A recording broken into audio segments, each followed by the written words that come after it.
publik. Mul on hea meel näha, et meie read ei ole kahanenud. I'm really glad to see so many of us here. Tänu suurepärastele ettekandjatele. We had excellent presentations yesterday. There were many intriguing, sharp questions. Ja eile me saime teada Yesterday, we were given an overview of what are our developments of our year, what should we be looking forward to, how much work there is to be done to combat illicit trafficking in cultural goods. But today, our first panel will host 4 presentations. Actually, originally we had 5, but regrettably, detective surgeons of the Finnish Central Investigation Bureau cannot attend, but instead we will focus on 3-4 real-life cases. And our first speaker will be the head of the Preservation and Access Department from the Tallinn Branch of the National Archive, Hedvig Mäe. How much trust is justified? The floor is yours. Aitäh tutvustuse eest, et võidab see, kellel on kõige pikem ametinimetus. Thank you. Rahvusarhiivi Tallinna säilitus ja kasutus. Yeah, really, I am the winner because I have the longest job title, head of the Preservation and Access Department of the Tallinn Branch of the Archive. I was really at a loss when I started drafting my presentations. We are a memory institution, but now I am here publicly admitting that we do have our cases. Well, it would be naive to say that we won't have cases like that. Well, this would probably give us a fake feeling of security, that everything is fine, we don't have to improve anything. But fortunately, I have to tell you that I don't have a very colorful stories to tell you. But first, let's create context. National Archive in Estonia is quite a big institution, about 180 people in 6 buildings, 4 reading rooms, Tallinn, Tartu, Rakvere and Valga. And we have about 10.5 million records. So the record is a set of similar documents. So it can be just 1 page, 1,000 pages. It can comprise of several components, like meters of shelf space. But on the average, one set would be about 300 pages. For your context, I display some statistics of the reading room loans in Tallinn. Actually, all the examples I bring are from Tallinn, from my department in Tallinn. And here you can see monthly average loans, it's about 1,400. So monthly we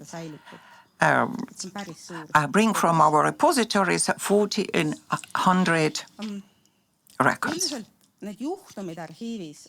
Actually, the cases we have in our archives are quite covert. I don't remember from my experience or from the past that an entire set of records would have been stolen.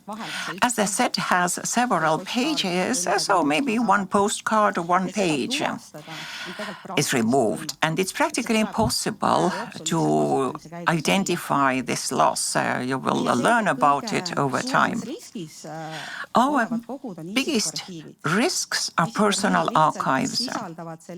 Personal archives contain easily understandable information, easily sellable, easily also material which is easy to steal, maps, postcards, stamps. And here is an example from the personal archive of President Konstantin Päts, his son's postcard, and here the stamp has been torn off.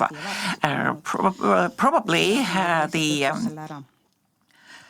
postcard with a stamp would have been more valuable, but anyway. People really like postcards, especially if they are hand-colored, also maps. If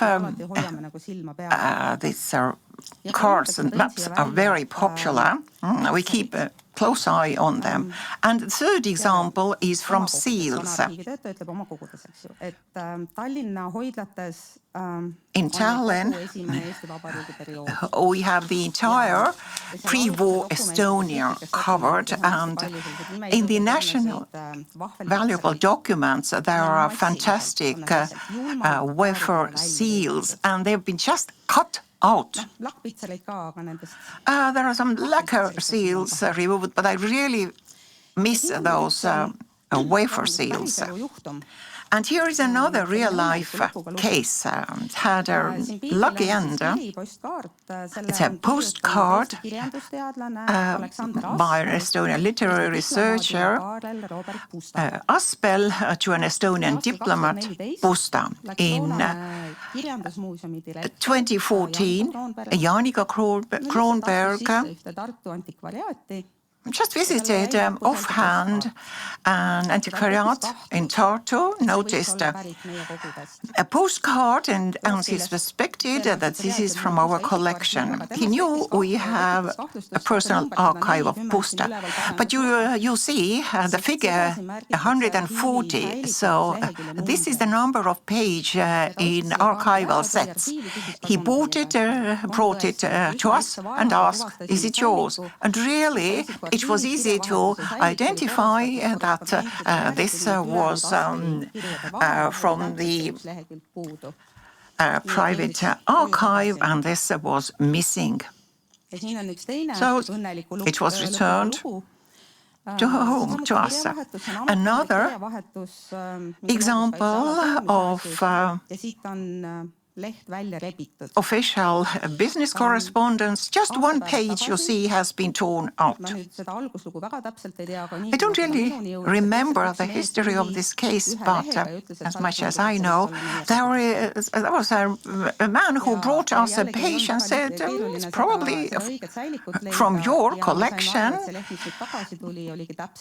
And really, then we realized that this was a page which had been torn out. But this page had been well conserved, and one of my colleagues, conservators, recognized that she had conserved it 15 years ago. So you see, we have a full set now, and we also have documental proof of conservation. But why do cases like this happen? Well, definitely we have a huge amount of records and sets available in the reading room. It's a matter of trust. When I started my work in the archive, I was quite surprised when I saw the approach. Our researcher is a nice guy, you respect him, you shouldn't say anything to him, keep good relations. So the researcher is on a high pedestal. But now, actually, the consultant of the reading room has to keep an eye on the atmosphere in the reading room, and she is actually afraid of telling anything to researchers, avoid conflicts. We have taken a leap forward, but I think we have to talk about cases like this in order to understand the situation that the reacher does not always have to be honest down to the bone. And the consultant should have enough courage to open her mouth. And then again, we have a huge number of sets and records which comprise of loose pages. It's easy to steal these sheets. A couple of years ago, we had the following case.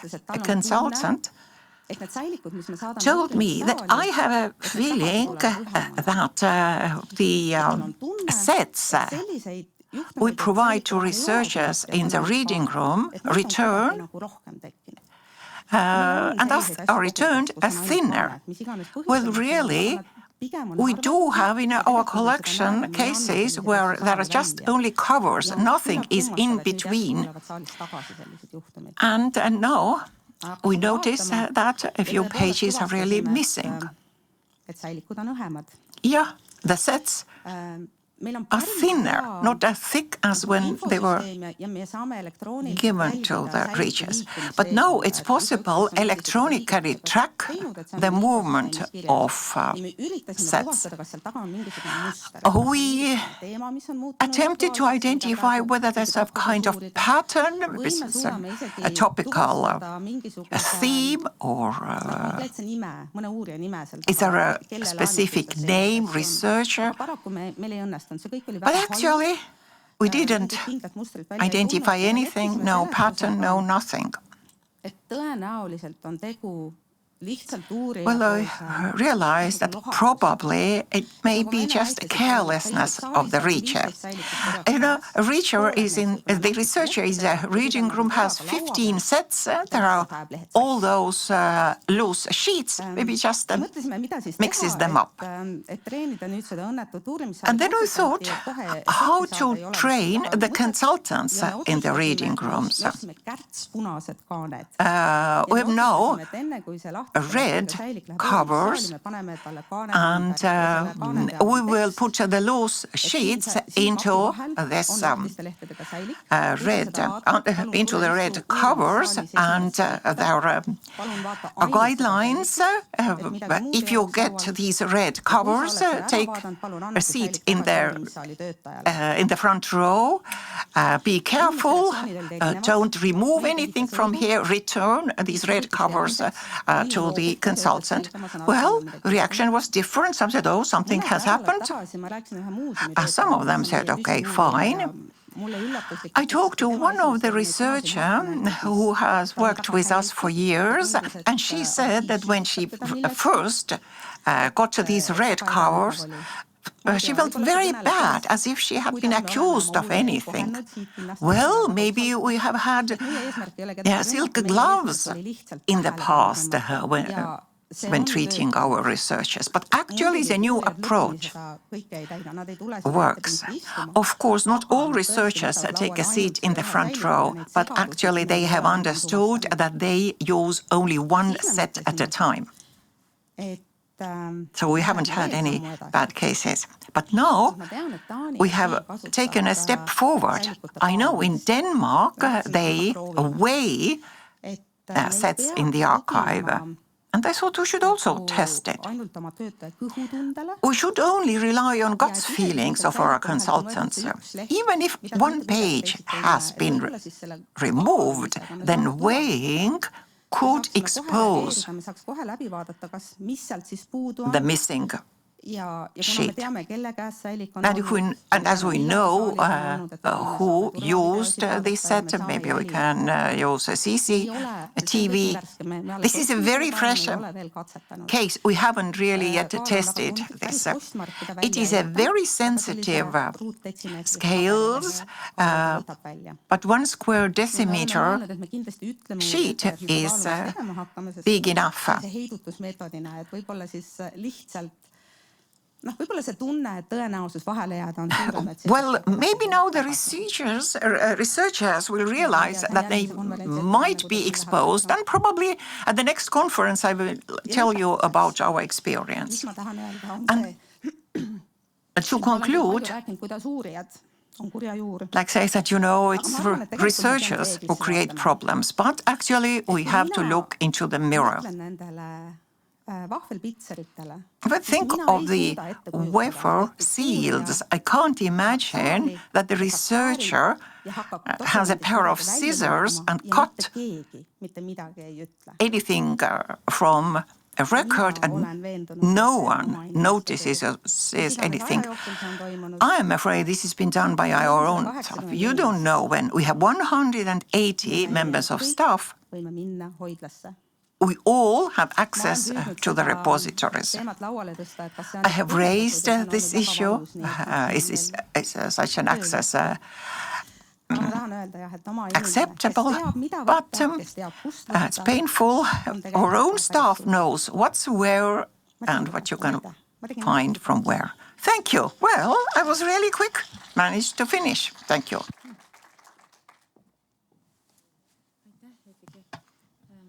Thank you. Thank you, Hedvig. A really interesting, a sensitive topic.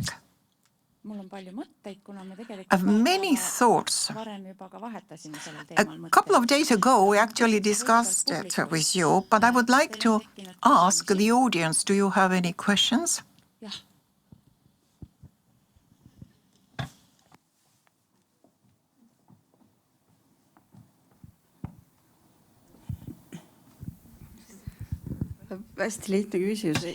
A very simple question. It's a very interesting presentation. But how expensive was the postcard? I really don't know. I don't think they are so expensive in the antiquariat.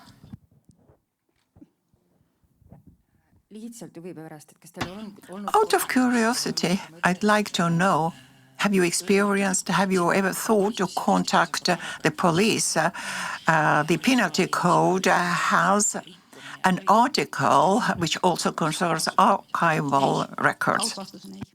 No, we haven't contacted.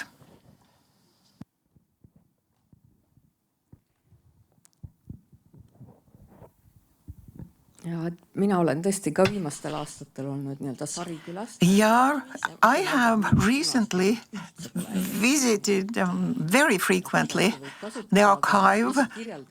These red covers are fine with me, but now my experience, it was a court file from 1930s of counterfeit currency. There were several envelopes which had to contain coins, fake coins, but one of the envelopes was empty.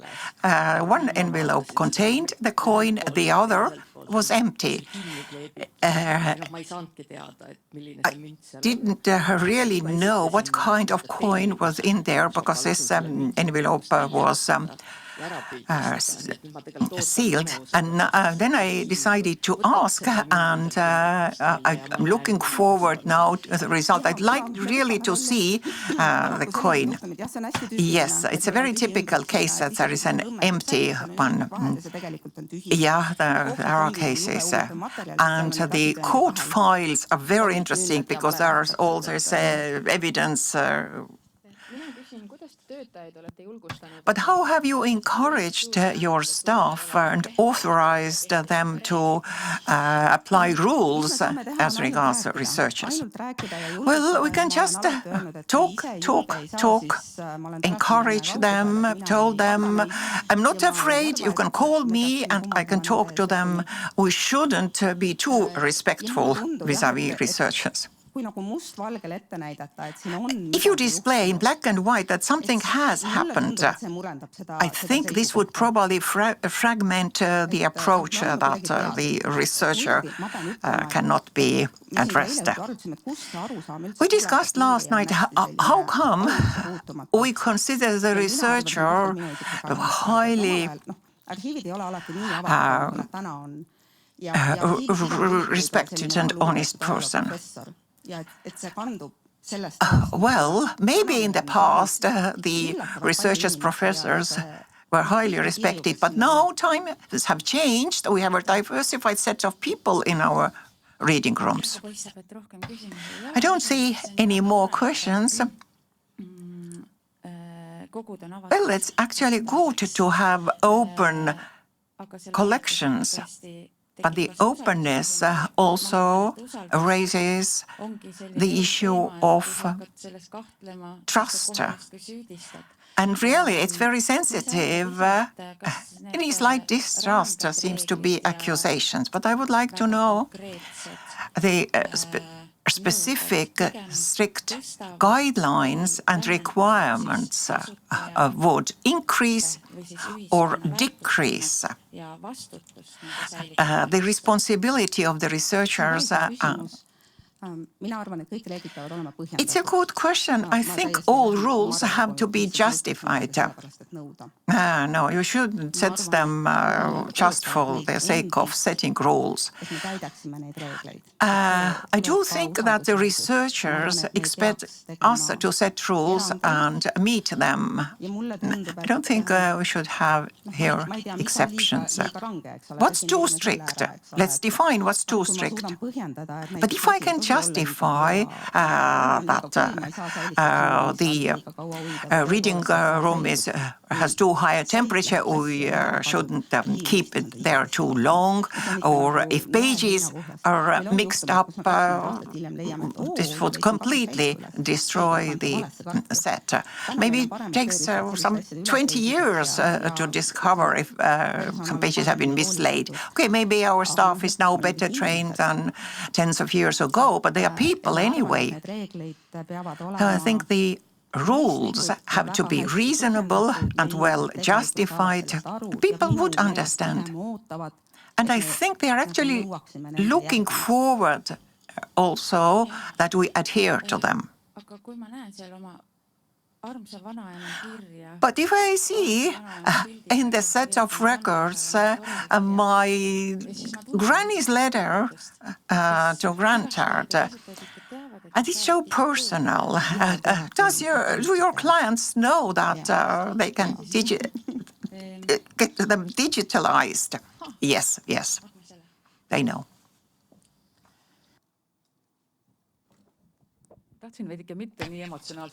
I didn't want to be too emotional.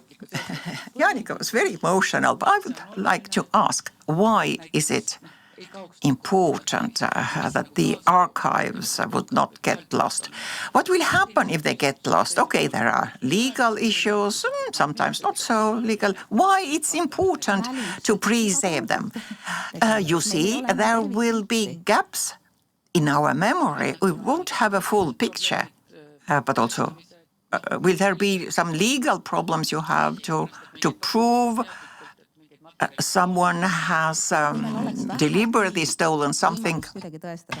If we could really prove that it's justified to prosecute, if there were a case, I'm sure it would shake the archive first and foremost.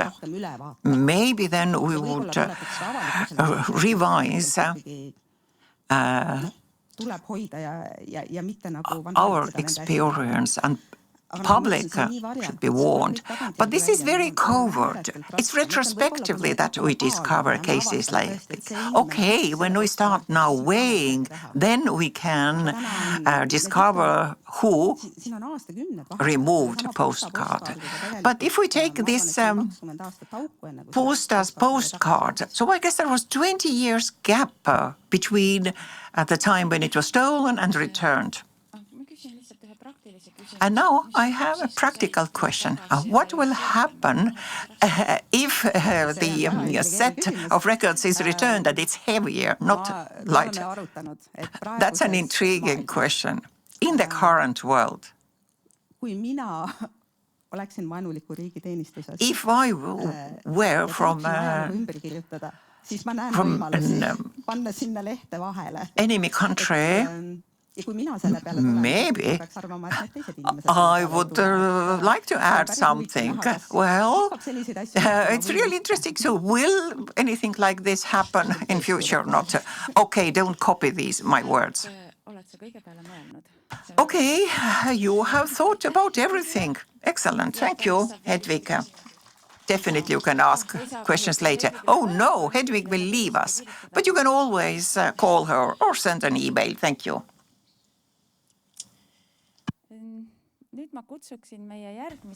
And now I would like to invite Ivanna-Olga Petrakova here up on the stage. She is a detective working for the Tartu Police Department. Ivanna, once again, is going to tell us about something, well, how to put it, exciting, a real-life case from the Tartu University Library. This is a case about 8 rare books. Hello, everybody. I work for the Police and Border Guard office. I am a detective there. I have quite a long, how to say that? It's quite difficult to describe what I do.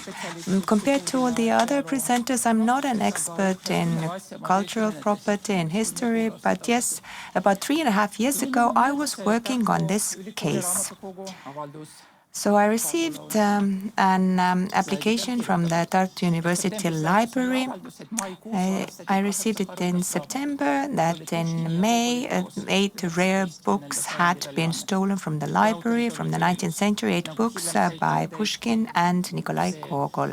As I found out later, these were very, very expensive and valuable books because the authors were from such a long time ago. So it was the matter of the author that made it more and more valuable. So in any case, I can say that we do not come across such thefts of larcenies very often. I'm not aware of other previous similar cases. So we had to look into how to investigate it. So the modus operandi here was as follows. The books had not actually been stolen, just stolen, but they had been replaced. And that is also the reason why the discovery took such a long time, because the criminals replaced them with some kind of similar items, but workers did not really look into it specifically because there are always thousands and thousands of books and records everywhere, so it wasn't very easy to discover it. So it was discovered in September when the next person wanted to look into the very same books by Pushkin and Gogol and instead received some kind of a book in German. I don't know if Monika Demus, the director of the Rare Books Department, is also present here. Ah, yes, there you are. So yes, you were also interrogated as a witness. And based on that, I kind of put together a picture as to how things actually work in the library. And the criminals themselves presented themselves as Nikita S. I don't want to give you the precise names of these people. So one was Nikita S., the other one was Olekska. They claimed to be war refugees from Ukraine who had a residence permit in Latvia. So they did have Latvian surnames. My first inquiry was, of course, to Latvia. And from Latvia, I received a response that such citizens or such people do not exist there. And the photo here is an illustrative one, just to give you an example of what these rare books rooms look like.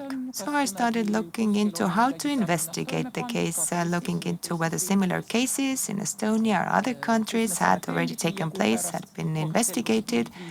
Then what would be the evidences from the beginning? I found out that there have been no cameras installed, maybe somewhere near an entrance, but of course that had taken place such a long time ago that nothing was available also via video surveillance. And then I started looking into auctions to see what the original books even looked like, what they might be worth. So I looked into these public databases, public sources. And what did I discover? in Tartu, nowhere else in Estonia, anything similar had taken place. I didn't also see anything in our databases. Also called the investigators everywhere. I knew that in Tartu and Tallinn, nothing similar had ever taken place. But during my search, I found out that something similar had occurred in Latvia.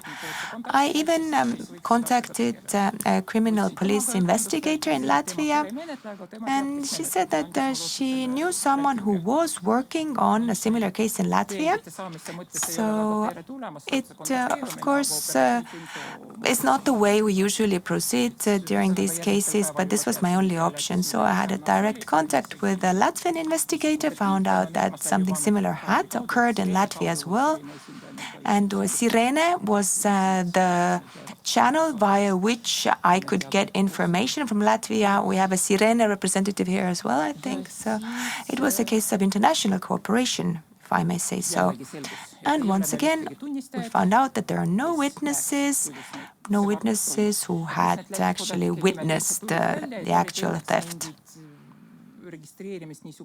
But there were this kind of registration sheets or paper slips that you have to fill out with your personal data. Of course, nobody knows if it's authentic or not. But they did have those slips, still paper slips. So it was just a random address that they had given on that slip. So we checked it. There was nothing there. So immediately we realized that they were criminals. It was a premeditated crime because the books had been replaced with other similar items. And then I decided to take DNA samples from the items or books that had been left there in place of the original ones. Because it was for certain that they must have touched those items. I ordered Toivo Vinogradov to come and accompany me, a forensic expert of ours. So we sat down with the director of the library back then, Krista Aru, me, the forensic expert, and the director. And the current director, Janika Anderson, I think is here among us, yes. But back then, Krista Aru was the director, so I took her statement as well, and actually she was the one who also talked to the actual criminals. The director, Krista Aru, had actually immediately realized who we were talking about, that they were probably from Georgia, from the Caucasus region, because the criminals spoke in Russian to the director, and she was absolutely certain that they were of Georgian origin. And I actually showed a picture of one of the criminals to Krista Aru, and she recognized him immediately. And from that point onwards, we collaborated with the prosecutor's office. Laura Bellen is also present here, and Gretel Damm was the lead prosecutor. All these international inquiries are delivered via the prosecutor's office, and that is the system in place. In the end, we had 10 samples from each and every one of the books, and also from those paper slips which had been filled out by the criminals. And these were all taken to our Forensics and Criminology Institute. At the same time, I continued my search via the web, just tried to search for something in Russian, in English, kind of like with the search words library, theft, stolen books, use those search words. And I came across this person's photo from the Latvian Delphi portal. His name was not indicated in that newspaper, which I found, but I thought that maybe my Latvian colleagues can look into it. There was a theft around the same time in Latvia, one of the Latvian libraries, as in the library in Tartu. What was the result of our collaboration with Latvia? You can find it here on this slide. This person already had a criminal record, and they were also present in certain media channels, if I may say so. So one was Pekka Tsikretse, and the other one was Oleg Ska. Oleg Ska, we want to keep his surname hidden because he has not actually received a custodial sentence yet. So I can only give you the full name of one of the criminals. In November 2022, Pekka Tsirekidze had already been detained in Latvia. He was sent to a prison in Latvia. But in Latvia, his crime was not on such a large scale as in Tartu. Then he only received a 6-month sentence in Latvia. And once he was released from prison in May 2023, and he was immediately extradited here to Estonia based on the European arrest warrant. So he was interrogated here in prison. He's still in prison. He admitted to some of the aspects, but not to other aspects. But we did have other evidence, so his testimony was not so important. We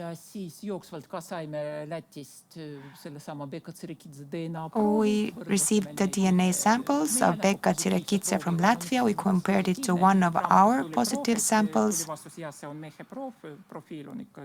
One of the DNA samples that we took from Tartu matched the one from Latvia. It was a very good quality, high quality DNA sample. So I ordered his DNA sample from Latvia. Based on the EAW, I compared it to our sample from one of our books. There was a match there, so we had 2 pieces of evidence already. One was recognition of the person, and the second one was the matching DNA sample. Then we found out that similar cases had been detected in other European countries. That was just a piece of information for us, but of course we didn't start looking into something that had taken place in, let's say, Austria or Germany or wherever. So the case went to court, and a sentence was handed down. It all took place in autumn in 2023, so about 1 year after we received the initial complaint from the library. And then we found out about the Europol conference taking place in The Hague. It was many countries participated. So it was a big get-together where we were discussing various cases, what was going on.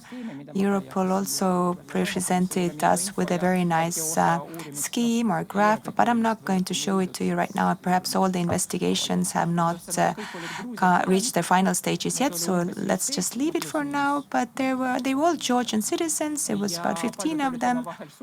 Many of them were relatives, wives, husbands, ex-wives, ex-husbands. Some of them were not related to each other, but they were all acquaintances of each other, all of Georgian origin.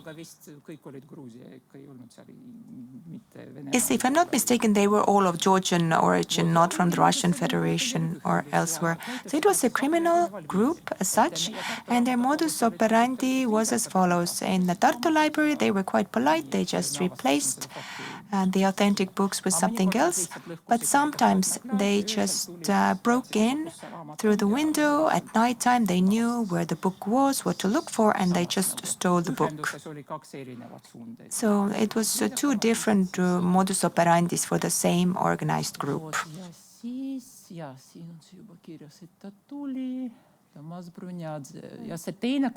And the other person, we had evidence also regarding this other person, but he was at first declared a missing person, so we started looking for him. Then we found out that it's basically impossible to find that person from Georgia because all these European regulations are not effective for Georgia. So we decided to send the whole case to Georgia, that they would look into it and initiate proceedings there. We sent all the materials we had regarding this criminal case to Georgia so that they could take it from there. This here is Mr. Tsirekidze You can see him here in court. He did not admit to being guilty. He just said that he visited the library, that books mean a lot for him, that yes, he does make facsimiles for richer people, but that sometimes people want to have a book by Pushkin in his collection, so he doesn't make these specific copies. It's like a facsimile.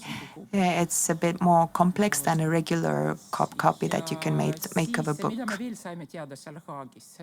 What else did we find out during that meeting in The Hague? We found out that Pekka Tsirekidze came to Estonia not only in April 2022, but also in March 2022. And so he said that he was just looking around the old town of Tallinn, or just visited Estonia. So we started suspecting that maybe he had carried out another theft somewhere, not in the library of the Tartu University, but maybe somewhere else. So I did make some phone calls also to Tallinn, called the National Library there, but they said that no, that they are undergoing extensive renovations, that everything has been put away into boxes in basements, behind locks, that nothing is issued to anybody, nobody has access to anything. Then I found out that there is also a Tallinn University Library. I called the Tallinn University Library. Finally, I managed to get in contact with the director, and she admitted that yes, a couple of years ago, some kind of old books were stolen a couple of years ago, but they were quite insignificant and that they didn't notify any authorities. So I told them that we have an ongoing investigation, and those are the people. And what did we find out? That Pekka Tsirekidze once actually registered himself in that library. He was an honest person. He loaned some books, but he just never returned them. And in the end, the damage caused to the library was about 70,000 euros. 70,000 euros, can we really call that an insignificant loss? In the end, they did turn to the police as well, and we looked into that as well. And in the end, the custodial sentence was 3.5 years, so he should be released in August 2026, but based on the European arrest warrant, at first he will be sent to France. They are already waiting for him, expecting for him to arrive in France, and after that, I don't know, it's Germany or Switzerland waiting for him. So it is a long story. It has not really come to an end in the sense that no books have been returned. So I think that these books, already a month after the theft, probably were sent onwards to private collections in Russia or somewhere else, and there is absolutely no way for us to have access to those books anymore. So this is a case from the year 2022 and 23, the beginning of the year 2024.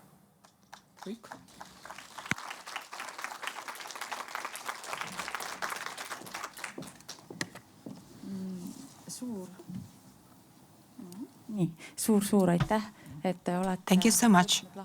Thank you so much for taking on a case regarding cultural property, cultural heritage. Does anybody have any questions? I heard everybody whispering and talking already here within the audience. So this is your chance now. You can ask questions.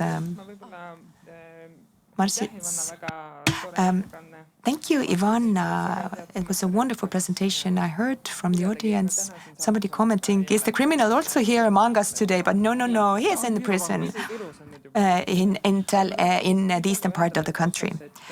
What I want to add is that this organized group, just as Ivanna said, was traveling all over Europe. So in the end, they stole 170 rare books worth about 2.5 million euros.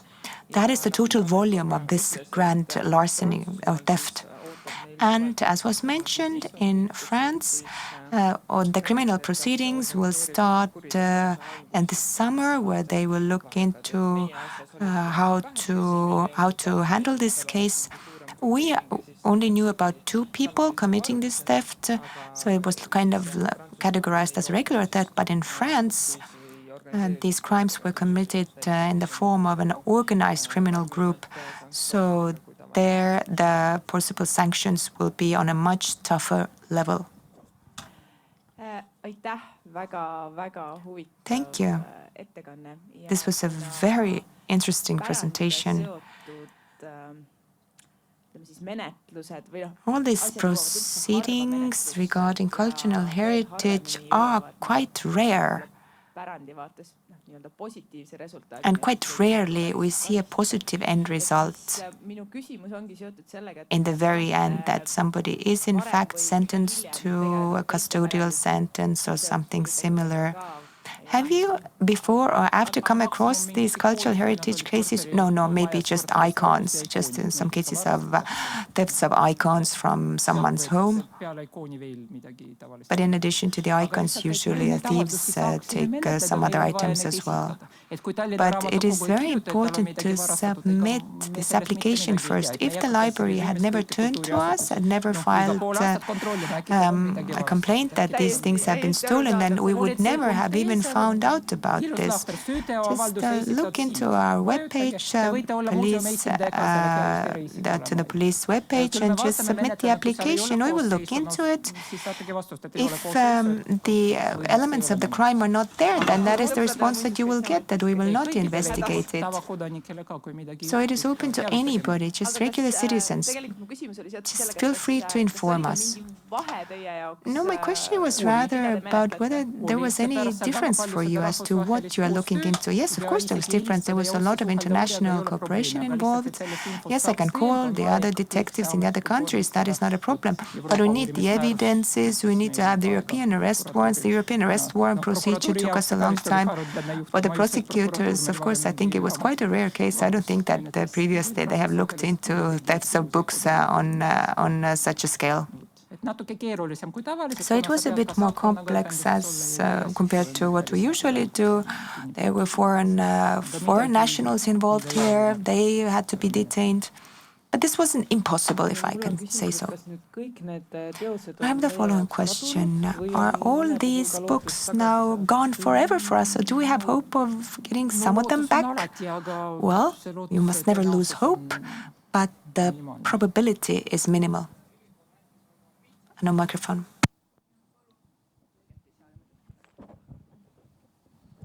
The university gave all of its seals they were added to all the databases, so that, let's say, if these books show up somewhere in auction houses, then perhaps it's possible to put two and two together based on the seals. And this we have done, but just as Ivanna said, most probably these books are already somewhere in the Russian Federation by now. If I'm not mistaken, one book was already found in an auction house in Russia. It wasn't one of our books, some other book. So most probably we can say that these books are gone for good for us. And if you want to know whether Estonia will get that money back one day, I doubt that. Yes, of course, these amounts have already, we have claimed back these amounts, but let's not be naive, we will never get this money back. And once he was detained in Georgia, I can say that he had all these stamps from different libraries. He had these old ancient pieces of paper, sheets. He said that he just visits all these flea markets, antique shops, and he uses all these stamps and seals to use authentic material to make these very, very authentic facsimile or copies.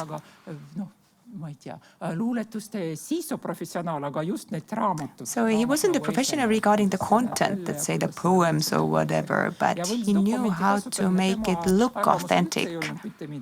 And he didn't see that, he didn't think that he had done anything wrong. He thought that what he did was absolutely legal, that it was okay to buy things and then to start putting together copies of some kind of authentic books. That was his attitude. That was his approach to it. So I also created EIOs, European Investigation Orders. So I was actually quite a lot in contact with that person. For us, this was kind of a strange approach that he had. Would anybody have any more questions? Yes, thank you.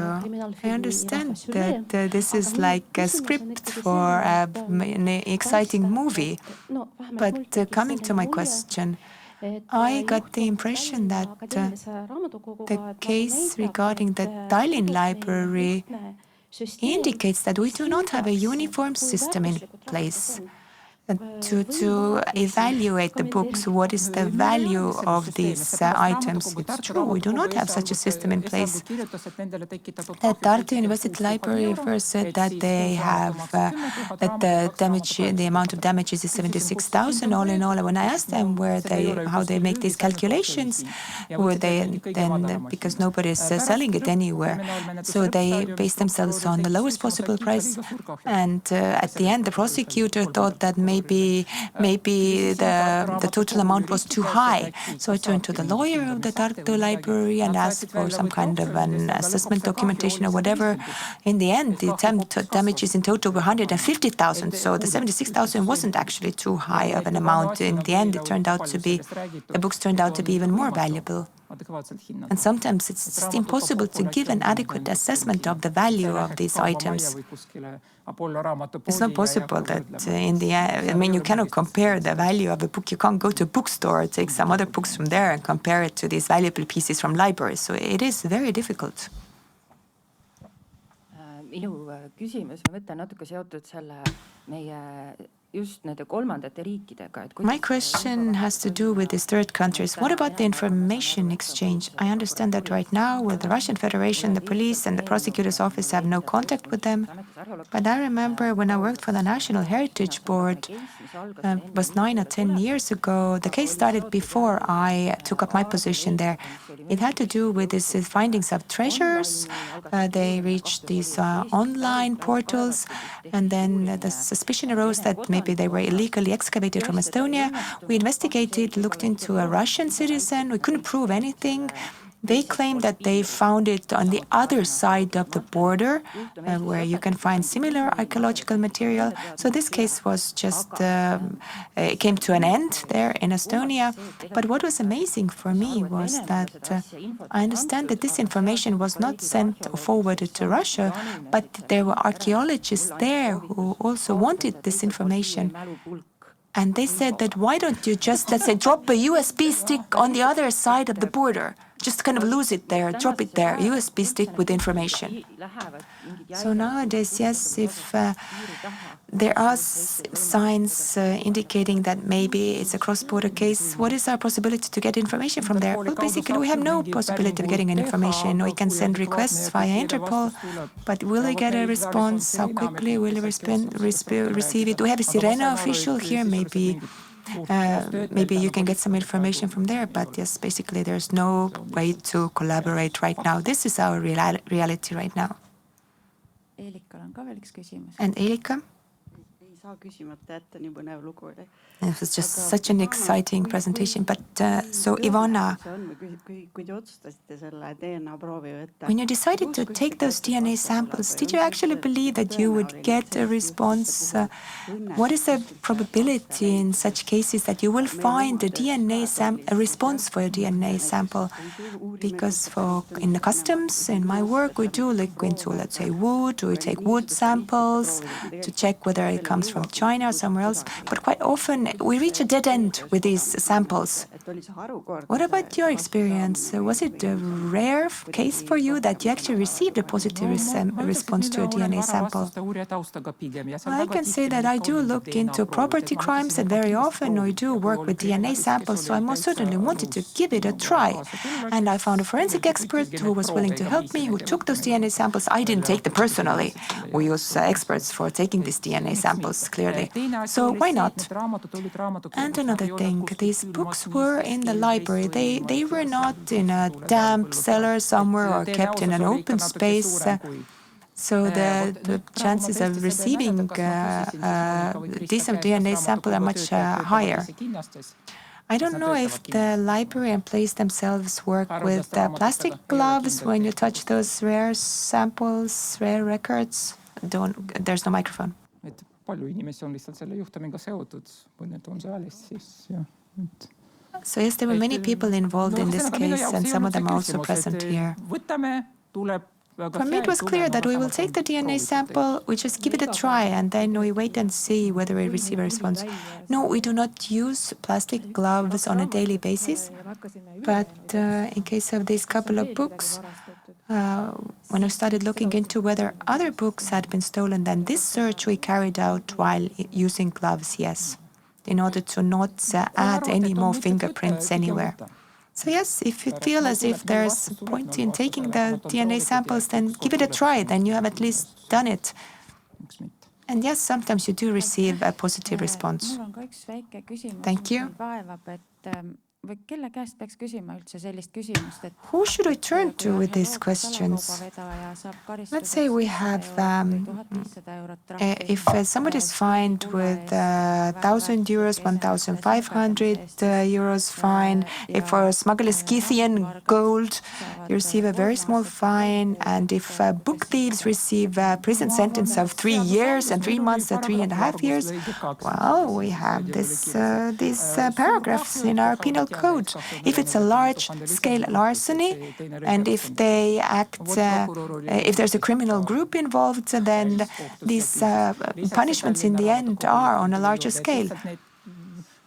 And we talked here about that minimal, at least 40,000 euros of damage caused. And if something is taken across the border, and we're talking about not a criminal case, but a misdemeanor case, then in case of misdemeanor cases, the maximum you get is a small detention or a fine. I would like to comment as a prosecutor. As regards the sentence, you have to consider several aspects.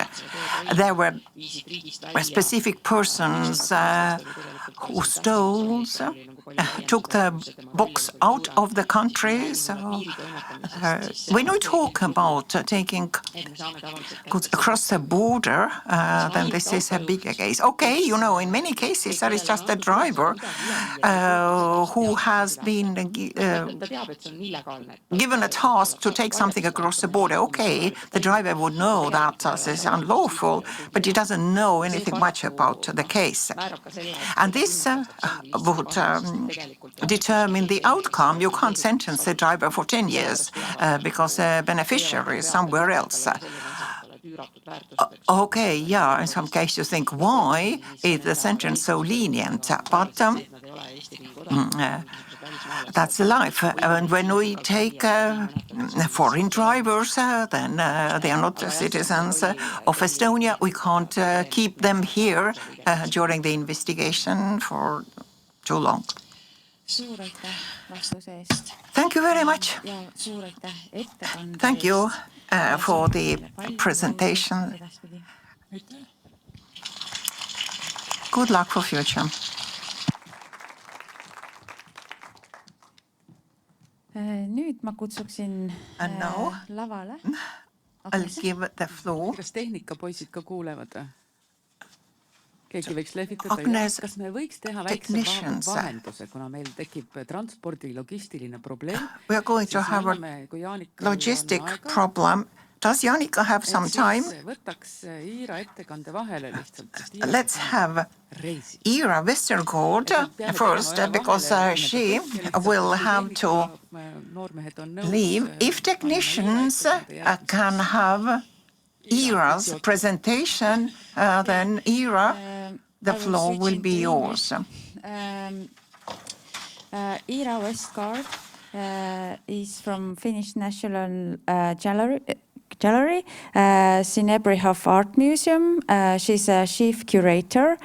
She holds a PhD in philosophy, and she will speak about the Trojan horse in the museum. How did that happen?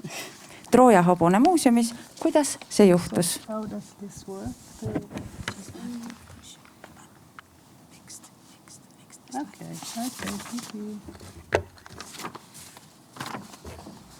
Yes, so good morning to everyone, and really happy to be here, actually. And also I have to read this from the paper so that I stay to my my time schedule.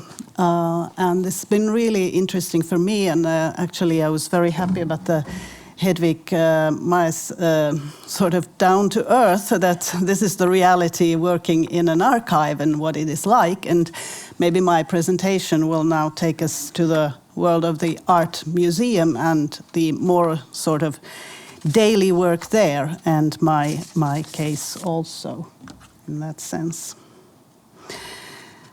An art collection in a museum is, of course, often the result of purchases and donations and a variety of stories relating to individual artworks. Obviously, if the museum has a very long history, it is more likely than unlikely that the collection also contains a lot of artworks which have come to the museum with very little information attached to them. Ideally, as maybe was mentioned also yesterday, a museum should know about all the objects in its collection, but that is, of course, often far from the reality. A Trojan horse, which was in the title of my work, could therefore refer to something which has been added or entered the collection with, in fact, all the best intentions and, as we would say, in good faith. But then something happens, something turns up, and it falls under suspicion because of some unclear history. So in my paper today, I will present a case from my own museum, and this goes now back in time, so this will take us back in history, really, to give just an example of what a museum in its daily work can do if they discover that, or if they are made aware of the fact that something in their collection seems to cause serious question marks. And also, I hope that this case study, besides from showing what sort of the daily work in museums is about, also is a case for why the provenance research is important, but also about the limitations of how far provenance research can take us. And that provenance research in itself obviously can be a very fascinating journey, even if the outcome or the result is not always perfect. It's a well-known fact that provenance research has become an important and expanding field of research within academic fields, such as art history and culture studies, and it's also become an integrated part of the curatorial work in museums, art museums, and especially, of course, also museums which have collections from other parts of the world. Today, it is self-evident that museums do not want to have objects in their collections with unclear ownership histories. And the provenance research then would provide tools for a museum to fill in gaps in the history, or in the long and complex history, I should say, of previous owners. It should be said from the start, however, that carrying out provenance research is usually extremely time-consuming and demands a lot of resources, and not all museums have or can even be expected to have the resources or the specialists who can do it. So very much work remains to be done, and here I have to say that, sorry to say that in Finland the situation is not on a very high level in terms of the provenance research being carried out at the moment, but maybe we will hope for a better future in that case. So, this case involves a real Trojan horse, that is a painting of a Trojan horse from the 18th century.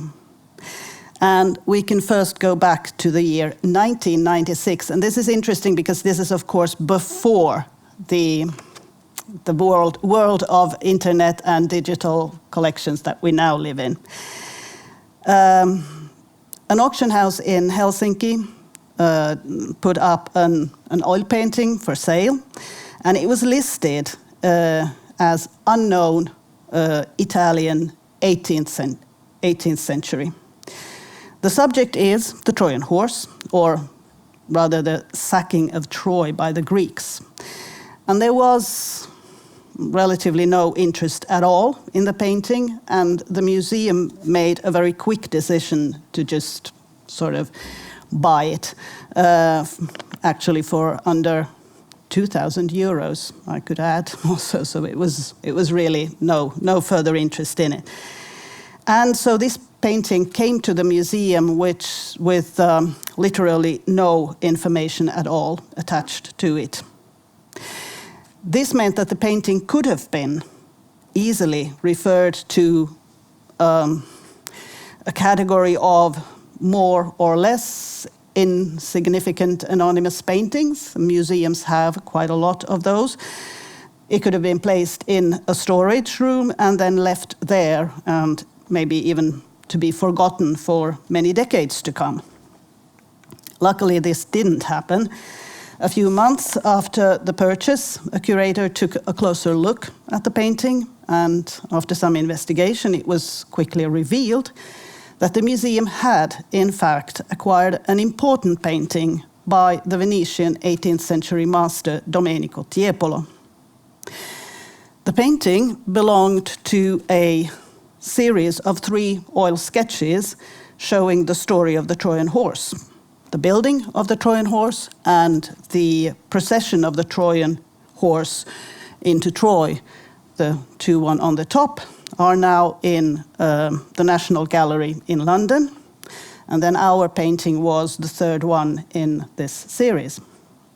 The existence of this painting was known to Tiepolo scholars, and it was also regularly referred to in literature on Tiepolo, or had been referred to, but it seemed to have disappeared from view already before the outbreak of the Second World War.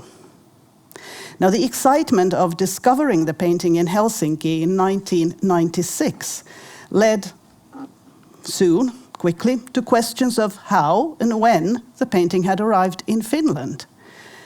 Auction houses are usually notoriously unwilling to reveal the identity of private collectors buying or selling paintings, and this, I should add, is a real hurdle for provenance research.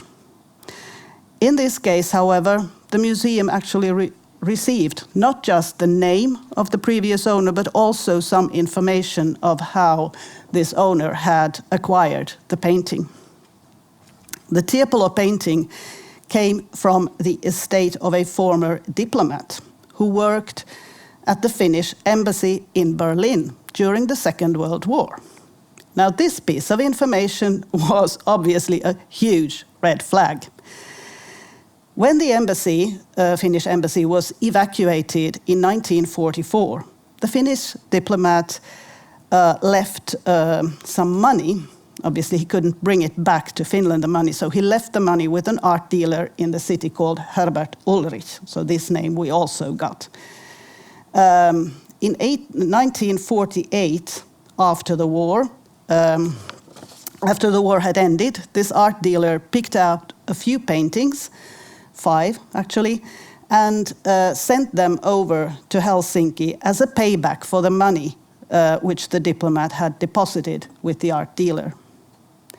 Among these paintings was the Trojan horse, and I also should add that we, according to the list of the 5 paintings, the 4 other ones were totally insignificant, in a way, normal 19th century German landscapes. So this sort of stood out in this.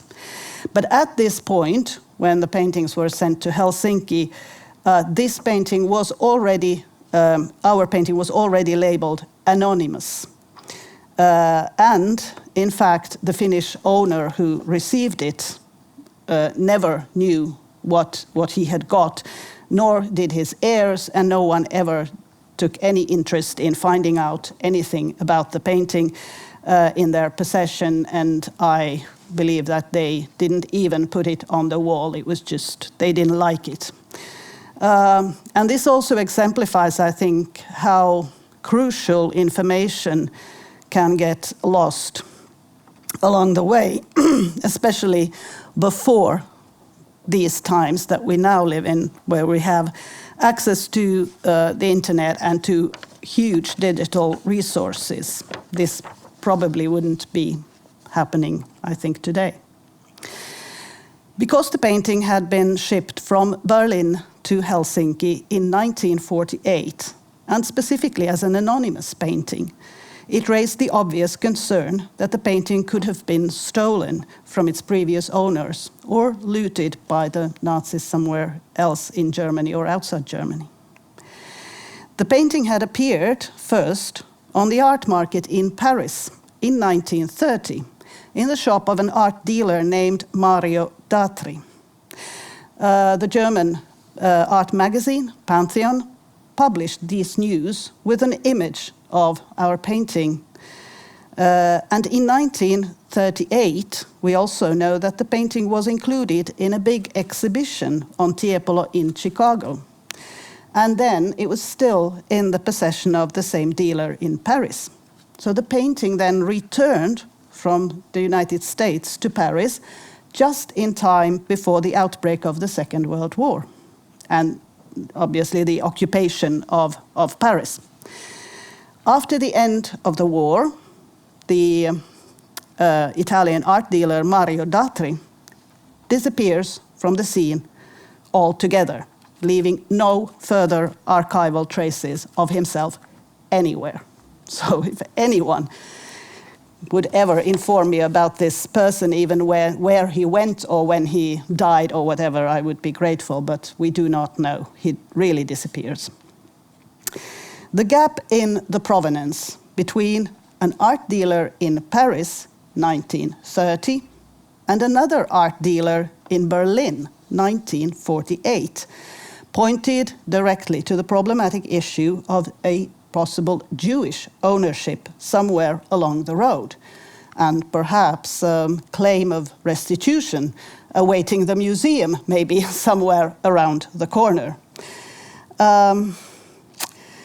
And in fact, between the late 1990s, early 2000, that was the time when I would say the awareness of the Washington principles and restitution cases came up very much. This painting also, and the museum and its fabulous acquisition, so to say, became the focus of some public debate in the media, a TV documentary, and also a topic for two researchers in Finland who were interested in artworks which might have been looted by the Nazis and ended up in Finnish public museum collections. And the researchers actually thought that now they had hit the jackpot with our Tiepolo.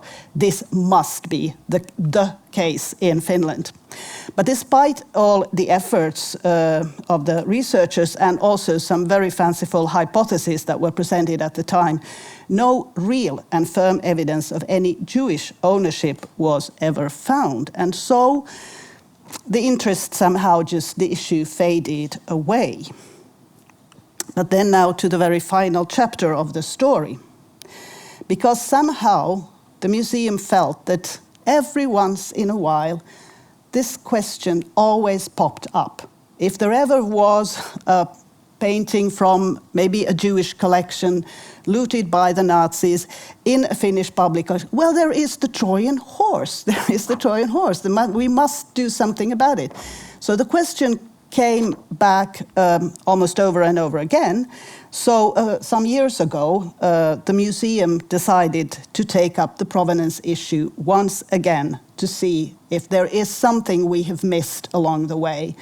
What can we do? But this time also, in a way, without any preconceived intention of finding a hypothetical Jewish owner, just more like a normal provenance research project focusing on establishing the meaningful context for the history of the painting. And interestingly, we were able to find some new pieces of evidence. Also, this clarified then some questions, but it also left other questions unanswered. And consequently, I think that in the end, you come to a point where you have to accept the frustrating lack of evidence. You can't get any further. First, it had gone unnoticed previously that the exhibition catalogue from Chicago in 1938 actually revealed where Mario Datri, the Parisian dealer, had found the painting. He purchased the painting from the official representatives of Soviet Union in Paris. Very discreetly, I should add, because the selling of artworks which had been confiscated by the state, the Bolsheviks after the revolution, was not officially accepted in France at that time. And the selling of these artworks happened mostly elsewhere. But it did happen sort of discreetly also in Paris. This, of course, meant that our painting, in fact, had a Russian provenance, and that is another very interesting story too, but I will not go into that one at this point. Second, it also turned out that in the middle of the war, the Parisian art dealer Mario Datri actually tried to sell the painting to the National Gallery in London. Understandably, of course, because he knew that the National Gallery had the two other paintings belonging to this series. A middleman, since this was in the middle of the war, he needed a middleman who communicated with the National Gallery. And we know that this happened in 1942 because there are still archival records of this left in the National Gallery in London, and these we could find. And this, of course, gives also a confirmed date when the painting was still with Mario Datri in Paris and therefore available for purchase. And 1942, of course, obviously rules out any Jewish owners or collectors who would at that point have been able to buy the painting. The National Gallery eventually did not buy the painting, but an infrared scanning of the backside of the painting, which you can see on the left, down right, sorry, obviously down right, actually reveals the date of 1942, and also I should add it's written in the very handwriting of the gallerist Mario Datri. We know the handwriting from the document in London in the National Gallery. And the way it's written on the frame indicate that the painting was in fact sold later that year. So, who was it sold to? Was it sold directly to the art dealer in Berlin, who had the painting later? That was Herbert Ulrich. This question, in fact, is the one that remains unanswered. Herbert Ulrich was one of the German art dealers who was active all through the Second World War, and very active in these years, and many of these German art dealers did go to Paris and made purchases there. So he might have gone there and bought the painting directly from Paris. But there are many other options as well. It is just as likely that any other German art dealer, collector, or any member of the military staff that was stationed in Paris at this time bought the painting and brought it to Berlin, where it then later ended up with Herbert Ulrich. Finally, for me personally, the most intriguing question is, of course, this shady figure of Herbert Ulrich, who unfortunately, when I started researching this question, he had died just 10 years earlier, so maybe there would have been a chance even to meet this man personally. But anyway, for me, the intriguing question was, did Herbert Ulrich deliberately conceal or even erase the name Tiepolo, which had so closely been connected with this painting earlier? Is it at all likely that an experienced art dealer like Ulrich did not recognize the painting, which actually had been published and marketed in Germany before the war? The back of the painting contains also a paper label, and that's on the left down here, which has writing in German and obviously a label of an art dealer. And the top of this label has been ripped off, and it's of course exactly the place on the label where the name of the artist would have been written, so it does seem like it was deliberately concealed, the name. After the war, Herbert Ulrich must have been very much aware of the growing investigation into the huge issue of looted art. So it's entirely possible that it's also entirely possible that Ulrich did not know anything about the earlier provenance of the painting from a Russian collection, but he must have known that it came from Paris during the time of the occupation. So understandably, in 1948, it might have been very risky to sell the painting openly.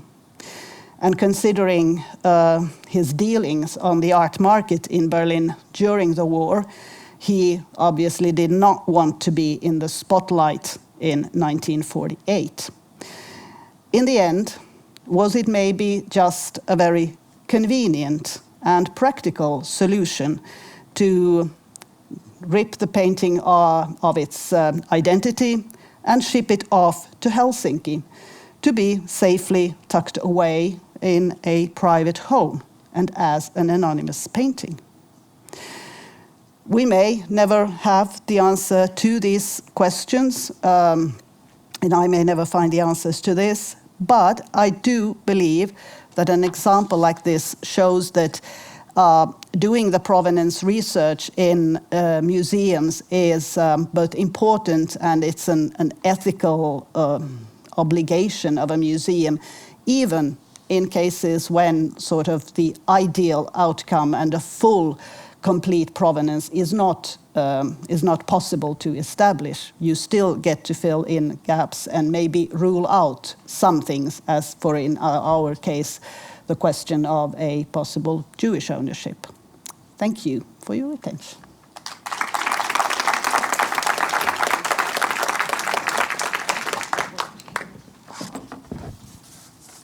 Thank you, Ira, for your very tricky provenance presentation. Do we have questions from the audience?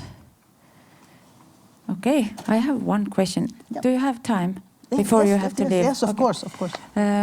Although we live in, for several years now, in a digital era, still the provenance research is very time-consuming, as you said. Do you have any ideas how to speed up the process in museums, or should we approach it in case-by-case basis? Yeah, I think the normal thing, I only know about the cases from art museums, but normally there are the two instances when you have the need or necessity to do provenance research. One is when you are considering acquisitions, where you have to either accept some gap in the provenance or try to do the research to find some answers to those. And the other is, of course, if you have a claim, and the claims for art museums is well, I wouldn't say every day, but it is not uncommon. So obviously, if a museum gets a claim and it's related to the ownership history of a painting, an object, so that is the reason that you would go into deeper and more specific provenance research.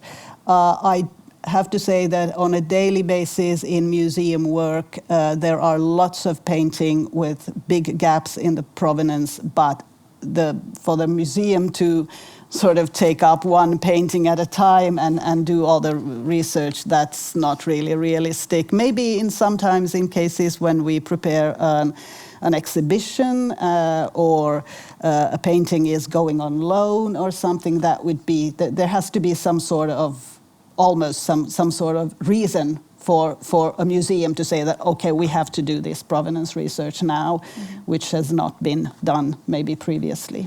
That's just the reality. Thank you. Ira, thank you very much. I wanted just to appreciate the marvelous work that you've done. And as a person from an art museum, I know how huge work it is. And it's really, so even in digital and any era of AI, it's still tailor-made and very personal research on each and every painting, or if we have a group of paintings, and they really end up in, so we need a collaboration with other partners, other countries, and we share with the Finnish collection. So this Trojan, it's horse, it's really, so it's through Paris come back to Russian region, so we share these, that the old masters that we have mostly come from there, and then in our museum, we found the first owner of paintings that were purchased in late 20s for Estonia in Soviet Russia. So we found the owner, thanks to the collaboration, or the colleagues from Petersburg made their research and sent me the information. So it's a long story, but really it's I don't have a question to you. I want just to applaud to the great work. And say that the claims and the saying to museums, you are so lazy, you don't make a provenance research. In not that we are not willing, and that it's the PhD research to find the traces of one painting, and we have thousands. Yeah, yes, that's true. And also I have to say that generally speaking, as I mentioned, this painting then turned out to have a Russian provenance as well. In many cases, as we have the old masters collection of the Finnish, owned by the Finnish state in the Finnish National Gallery in our museum, I say that most of the paintings, they either come from East, from Russia somehow, some way, or they come through Sweden. So Sweden is the other. We have less collectors who would have traveled to Central or South Europe and really bought from those markets. We do have examples, but generally it's through Sweden or through Russia when we go into the provenances. There is one question. Two questions. Yeah, very good. Thank you, Ira, for your presentation. It was marvelous work, and it seems that it will continue.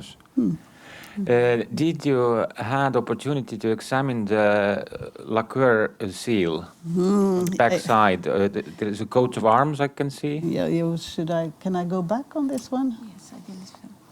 One slide back.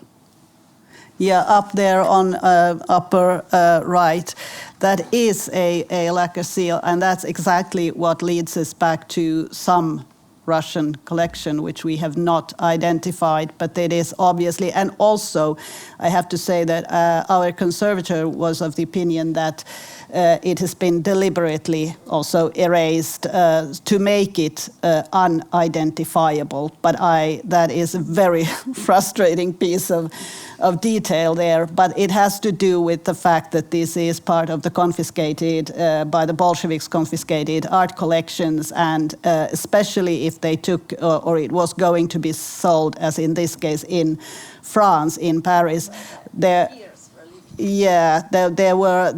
was a big Russian community in Paris at that time, of course, of those who had left Russia, and they were very diligently scanning if there came up on art markets something which could have belonged to these families or something like that. So yes, I think it was really deliberately. Unfortunately, it's not identifiable. Yeah, because the Bolsheviks sold even art from Hermitage. Yes, we have in our museum, in our art collection, one small painting, and it has the lacquer seal. Imperatorski Hermitage. Yeah. Yes. So this would be a different path of, and maybe in the future there will be also some sort of digital collections of even how to recognize from very, very small parts of a seal the owners, because that would be lovely to find. Yes, for me it's not a question, it's more a comment. So first of all, thank you very much for the very interesting presentation. I am quite struck since yesterday to see some open and transparent and presentation that present not only the success but also the challenges. And believe me, if I say that, that's because it's very rare. So thank you for that, and thank you for effort in that sense. And not just a comment is that when we speak about provenance issue within ICOM, we have always, the same, let's say, conclusion regarding time consuming and regarding the resources it takes. And but for the maybe 2 or 3 years, this is topic that is really raising within the museum community, and we have a lot of let's say best practice to share. And I have to say, especially in Europe. So I just wanted to share that, for example, in Italy, they choose to go with a working group within ICOM Italy that is only dedicated to provenance issue, which gather in Italy people from museum, people doing PhD and academic research, let's say, to gather those resources, because indeed they are all going in their own study, but at the end it's great to federate. In France, for example, they choose to have a contact point, let's say national contact point within the Louvre that work on this question, and who recently created a database with links to other databases existing to help the people who are doing provenance research.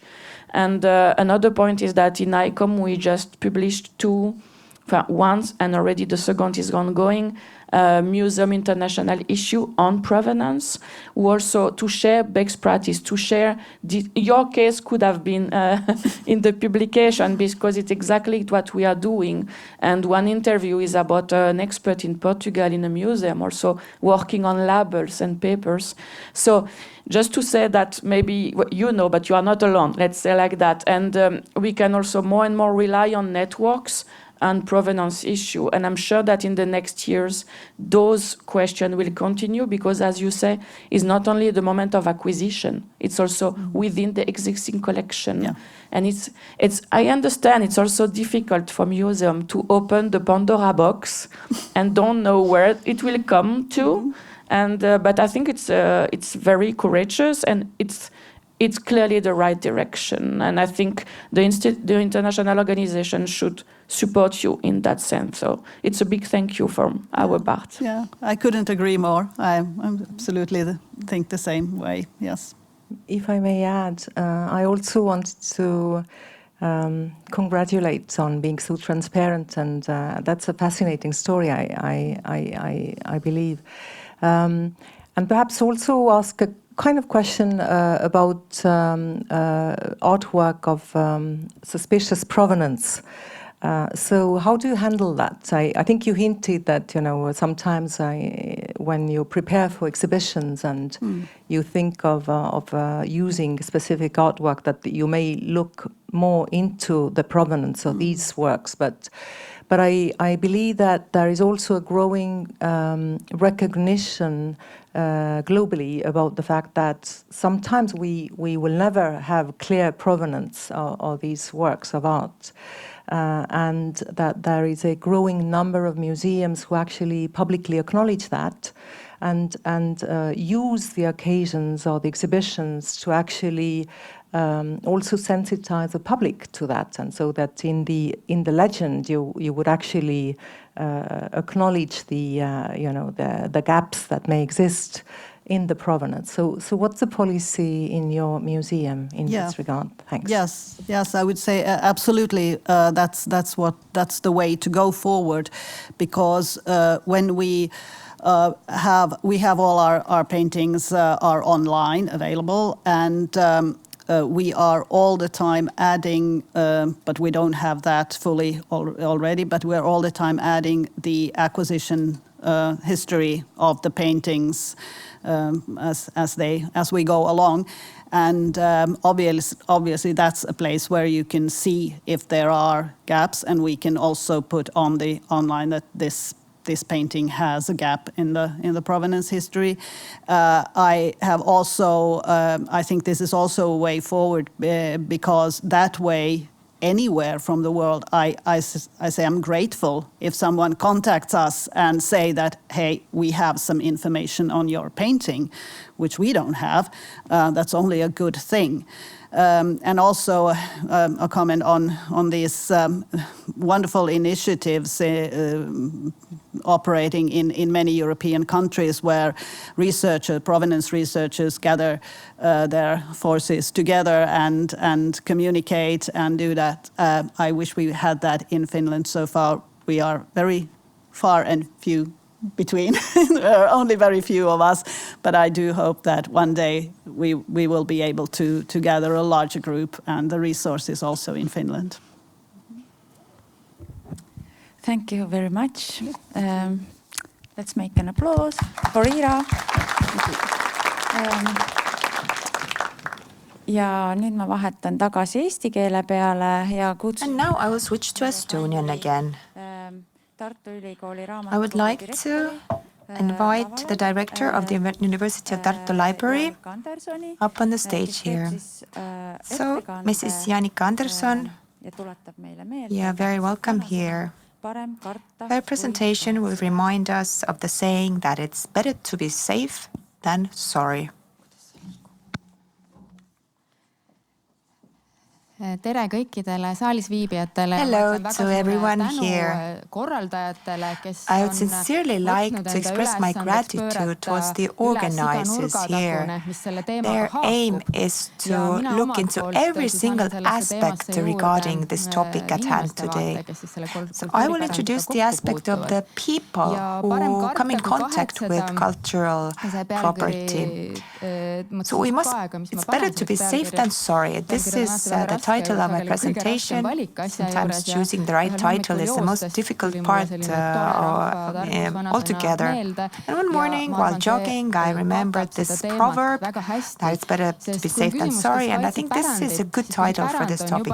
When I talk about who protects the heritage, and once this piece of heritage has reached a library or an archive, and the person working there is the number one person to protect this heritage. He or she is the one who has the ability to protect the heritage. Why is it so difficult today? Because we are so open.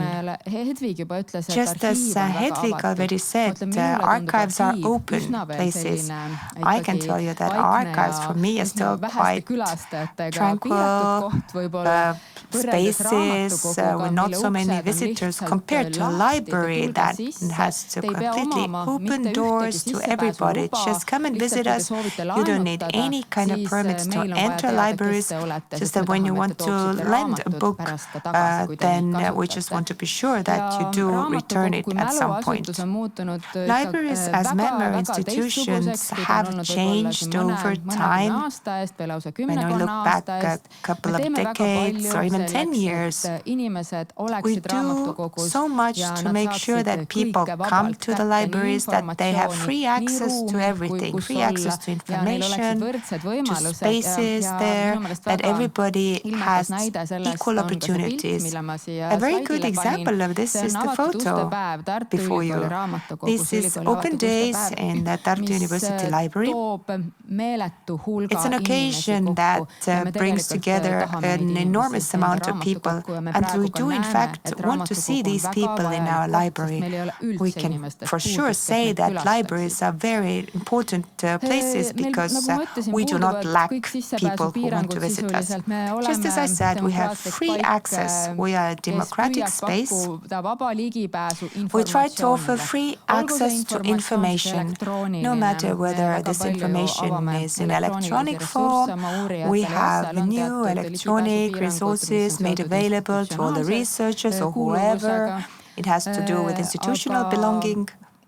We also have various special collections, rare collections. Even those are quite accessible to all our readers. We have various rooms and spaces. We are a community center. We also offer protection for our readers because we are a safe space. I think that libraries and archives as such are safe venues. And in this bubble of safety is where we place ourselves because we want want to feel good. We want people to feel good when they visit us. And so, as employees, we also want to feel that this is a safe space and evil spirits do not visit us, if I can put it that way. But still, I heard quite a lot of emotions here in the audience when we listened to the presentation of the detective here today, this morning. Maybe, yes, this could be the script of a movie in the future, but in fact, it's not a funny story at all. If it actually hits you one day, and if you don't even realize that this has occurred for you. Because what happened once this case became public? I wasn't working in the library back then, I was working at the Tartu University Museum, but as someone working in a memory institution, you still keep a close eye on what is going on where, what kind of news crop up, and these pieces of news kept popping up every day. So if you can pick up new pieces of information here and there, read something new about it from the media channels, and since it was a crime which involved a very large criminal network, then yes, you could find information about this all over the internet. And this keeps us, let's say, keeps us very much in the picture for everybody.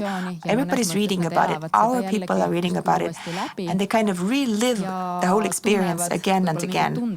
And it's also possible that they once again re-feel the feelings that they felt a couple of years ago when it actually took place. Because at the end of the day, we're all human beings. It affects us all. By now we know, yes, about 170 books have been stolen all across Europe.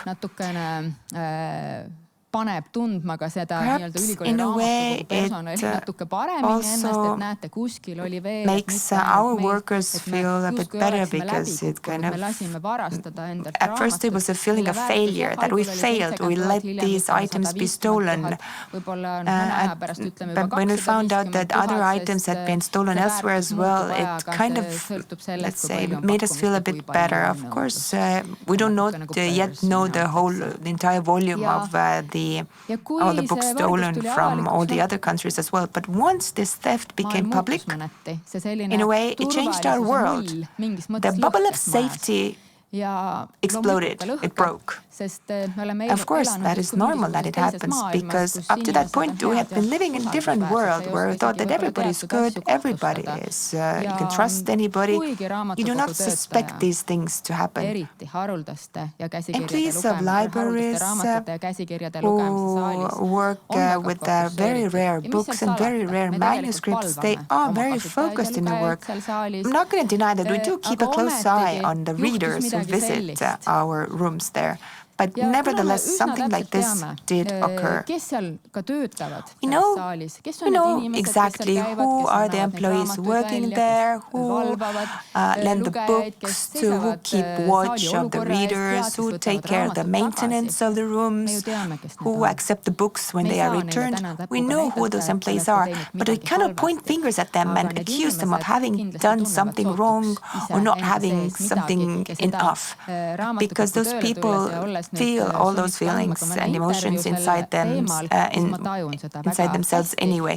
Because I interview these people also when they're applying for jobs. Usually we discuss, we also talk about these criminals or possible suspects, or talk about the items that perhaps have been stolen. But we don't so much discuss the people on the sidelines here. So what can happen in an organization in case of a case like this? It could lead to a complete fragmentation. I'm not saying that this happened in our library, but this is a possibility. And why is this a possibility? Because people want to place responsibility on someone else. Who should we blame? Who didn't make enough of an effort? Who didn't control enough? Maybe there were insufficient resources handed down from top to bottom. Maybe we don't have a common understanding. Maybe there is not enough communication between people. various problems might crop up. And this leads to self-defense, accusation of others. All these things might actually crop up, and you have to be prepared for this. So who are we at the end of the day if someone has stolen something from us? In this case, 8 books were stolen from us. Are we the victims, or are the ones who you have to point a finger at? So are we somebody who is to blame, or we are the ones who actually suffered due to this?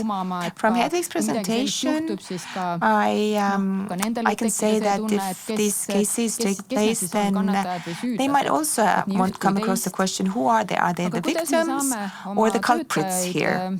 But how can we provide support for our own employees in such cases? I think there are various ways of offering the support. The University Library has not taken up new measures after this specific case, and that's probably why the wounds are still there.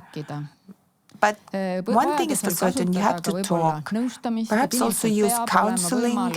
People must have the possibility to receive professional psychological counseling after such cases. If necessary, you have to provide conciliation in case this kind of a fragmentation takes place, that somebody is pointing a finger, that this department didn't work sufficiently well. I think that it's very important to put emphasis on teamwork, to make the team coherent, not to leave somebody aside, that nobody feels left out or doing something wrong. Instead, we have to pay more attention on team activities, because then altogether it is possible to be more efficient for the future and take up actions to allow to protect ourselves for possible future crises. It is necessary to analyze what went wrong, but this should be done after people have been able to recover from this whole incident. You have to update and review guidelines. This should be done by the same people who were a part of the process. How they have to behave, what they have to keep an eye on while communicating with the investigators. They also have to be involved in this entire process. And another very important thing is managing or giving guidance to the employees, providing training to the employees. I do not want to underestimate this. Usually people are very well trained and educated anyway. People who work in libraries usually have worked there for a very long period of time. They have a lot of experience in this field. But we never ask, why do we have to carry out the fire drill annually? We know how to evacuate, we know how to do all these things, how to use a fire extinguisher. But nevertheless, sometimes our employees don't want to rediscuss this part with their colleagues again. Which are these actions that you have to carry out in all these spaces, also in the rooms where we maintain our very rare manuscripts and rare books? It is necessary to repeat, to refresh your memory, to kind of be present, be in there, so that all these actions do not turn into a routine, and that eventually something is left out of these routine activities. All these crisis trainings are also very much worthwhile. Who to inform, what to do if you detect something suspicious. Just to practice all these possible elements, it might seem like a waste of time. Although nowadays, of course, we have a lot of crisis trainings taking place in the entire country. But these should be carried out on various levels regarding different cases, because this simplifies the actual actions that have to be taken once things do go wrong, or you have to pay special attention to something. Communication. This has already been mentioned today. I would like to say that we mustn't underestimate communication. Communication also causes issues sometimes, whether we talk or do not discuss some things. It is also a matter of psychological security security in any organization, how I tell somebody about these things, who I talk to about these things. But it is also a wider issue. We didn't know about the Tallinn case, that they had items stolen. They didn't know that items had been stolen from us. It just somehow accidentally came out that something had also been stolen in Latvia and also in countries further away. So sometimes we have no flow of information, and let's be honest, we do not even know who to inform of this. Maybe also sometimes we try to keep quiet at first about some issues. Because let's face it, sometimes also when you communicate, talk to people, this in turn might make problems pop up. And another question is, who am I going to talk to about this in case I don't immediately access the police webpage and file a complaint there? But it's also a matter of who to trust. I think that it is necessary to send out kind of a warning to the libraries nearest to us. This should be a good practice amongst ourselves, and also within our community, the memory institutions, I see one community, and at least amongst ourselves, we do convey this information and that we are not afraid to share this information. Because when we talk to someone else, it means that we open up a case concerning maybe ourselves, where we should have behaved differently. What has changed? What I mean is how at the university library we should behave or think differently after this theft case. I would say that thefts as such were something distant for us. They were kind of abstract, something that we had nothing to do with because nothing had ever been stolen from us. We never saw ourselves or considered ourselves as a target. To a certain extent, yes, I think we acknowledge that it is possible to steal things, but we have a very safe space, a safe room there where things are kept. We have people watching the readers there. We have a system in place, but if you have had such a close contact with a case like this, then it changes your perspective. It's not something abstract, something far away anymore. It is something that can hit us all, and we, in fact, are vulnerable. And just as I said, we need to review the guidelines. We must do it regularly. The world is constantly changing. Behavioral patterns are changing. People are still people. We must be aware that we have to be prepared for something, and any kind of review, updating, regular managing is something that we need to maintain, to be aware, to be prepared. And I can say that we all are responsible for the safety of all the collections. All employees bear this responsibility. It's a general responsibility. It doesn't just have to do with these rare collections. We must work as a network in our building as well. We all bear this responsibility. If we notice something suspicious, we have to inform our colleagues. Mutual communication is very important. Also acknowledging the fact that it is us. Library is us. Not that we are just employees carrying out our tasks.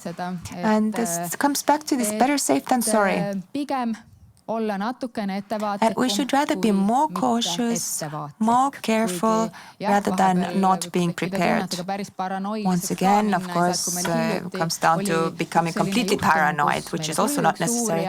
We recently had a researcher visiting us who gave us a prior notice in advance, very briefly, that he will come and visit us. I could see the level of anxiety increasing. And people took up various means and measures in-house. So it means that people are more aware, people are more ready to react to situations and to mobilize forces. We prepared for a crisis, which actually never occurred in the end. But I think that this is just a very good example. võib-olla ma tooksin välja siis ka selle, Perhaps I would also like to point out to the internal and external views always being different. Yes, 8 books were stolen. The value of this was humongous for a regular citizen, yes. But yes, this was a theft. And then people just started thinking, what are they doing there in the library? Why don't they keep watch over these items? How was it possible to replace all those books with copies? It's normal to get those questions, but the perspective from inside the building is different. And we have to accept that we have different views of the situation. How we are perceived from the outside is different. What kind of an image the media creates of us is different. And how we see it from inside the library. Yes, there was a crisis. We couldn't avoid the crisis. We have to take care of our people, of the people who find themselves in this situation. We must offer them support inside the library. Unfortunately, one can never be prepared for everything. We can try to prepare for almost all possible scenarios, but criminals are always one step ahead of us. We can also see it with all these phone embezzlements right now, all these fraud cases which are taking place. We wonder how can people just give their money away to these fraudsters over the phone. It's just that we cannot foresee everything. Nevertheless, I want to say we must be alert. We must give guidance to our employees. We mustn't be afraid to do all these things. Just as Hedvig just mentioned a couple of hours ago, even for detectives or investigators, you have to maintain a level of suspicion, not to point fingers, not to accuse everybody, but it's not like somebody has some kind of impunity. No, there are rules applying to all of us, even when we talk about professors from our own universities. Everybody has to abide by norms, guidelines to make sure that the safety network is there in place. Despite all of this, you are all very, very welcome in our library. We're very much looking for visitors to come and visit us. Don't be concerned about us keeping watch over everything you do there, but we try to maintain a level of alertness to protect ourselves as well as we can, and to also make sure that you feel welcome. Thank you.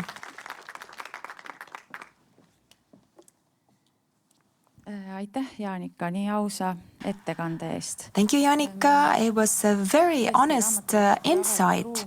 It is true that library is an open public space. The University of Tartu Library is a place I very often visit. I go there to read, to relax. But why must one even be able to read these rare books? Why do you even have to exhibit them physically? Well, yes, we always suggest that to approach these digital options. That should be the first line of action. But sometimes these digital formats are not there, not available. And let's be honest, if you're an art researcher, you really want to actually see the original. Let's face it, and so sometimes you do need to see the actual original, the archive item there. The digital option doesn't always replace the real original item. I could hear a lot of whispers here in the audience. So questions, anyone? Hello. I would like to support the library in this case. You did not do anything wrong in this case. The library is meant for honest people. That is how you see things. All the measures you took were correct. The documents were checked during registration, and the person working in the registry doesn't have to be like a police or investigative expert. It's not possible. You cannot detect a counterfeit document at first sight. You have to be very well trained to have to be able to detect these forged documents. Thank you for that. Monica, do you feel better now? In any case, I don't think there's any reason to point fingers at anybody here. The ladies who insert all the data, introduce all the data, they see a driver's license, the name matches the name that the person gives. Why would they have to start suspecting something? The picture matches there. I don't think any more measures could have been taken. But I also asked whether the Latvian libraries can take like a new photo of people. That would really help us in our investigation if we had a more updated photo version of these Georgian people. But then they said that we have this personal data protection rules in place, that it's very difficult to take photos of everybody. Although technically it would be possible because we have so many digital means available. A person registers, we take a new updated photo. In Latvia, of the younger criminal, there was an updated photo version, and it was very easy to detect that person based on that new updated version. Photo version. Yes, this is very, very well said, but we do have this personal data protection regulation also in that one room where they have access to all these books. They cannot just record everybody visiting that room.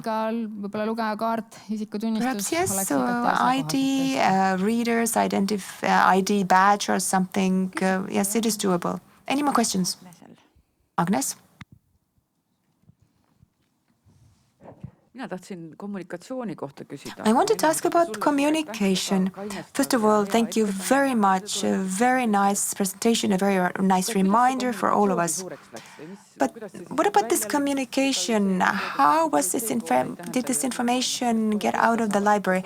When you turn to the police, it doesn't mean that automatically inform all the media sources. Do you have anything about that? You were not working there, I understand.